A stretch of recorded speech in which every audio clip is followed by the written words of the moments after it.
pansayano niini nga forma nagpuput kini sa magdurukong kasaysayan usa ka ebidensya sa atong dinastya.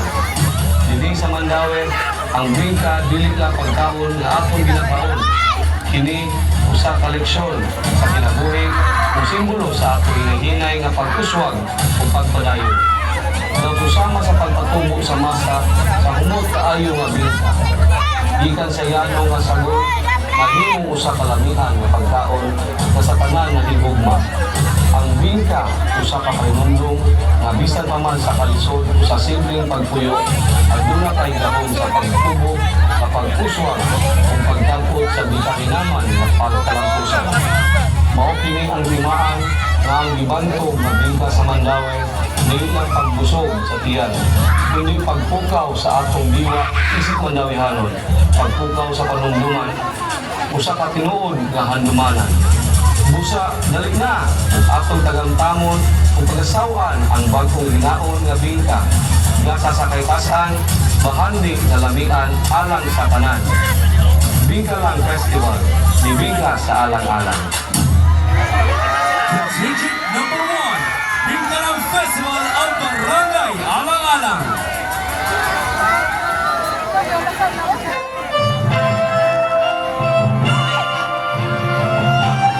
Hello, dumayon?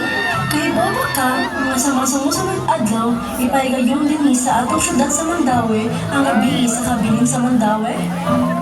Ubusa ang akong hindan sa bingka, ang ipaila-ila o pasidunggan, o ihangap ka ng mama o papa ang pauli din sa Pinas. Maubalay, nalasigi, sa sunod na adlaw, muli ayon ko diha sa tour. Nalasigi, mga dami!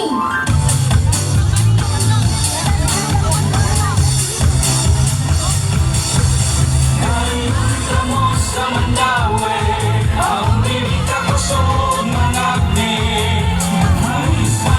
Dili na dyan malilong, nanilang ko sa among syudad sa Mandaue.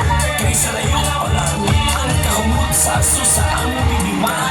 Naway-kaway sa hanginan, daw sama sa harap o kamay sibugma sa mga Mandauehanon. Dali na, og saksihon pa ang storya sa among bibingka.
Senyor Sandro, salamat ng inyong oportunidad na akong nasinati karon nga makauli sa akong pamilya bisan pa man sa kadugay ng panahon.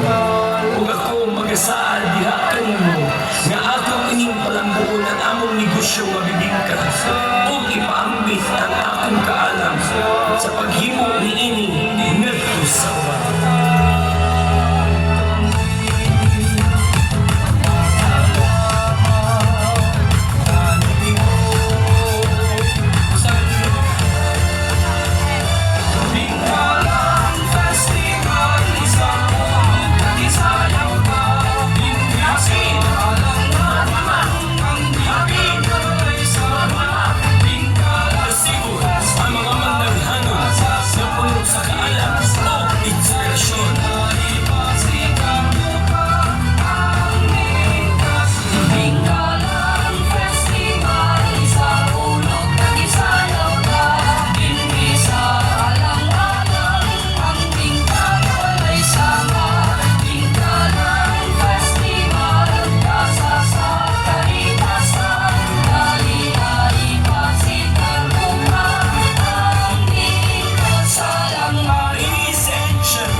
Salamat Contingent Number 1. Special thanks to Barangay Captain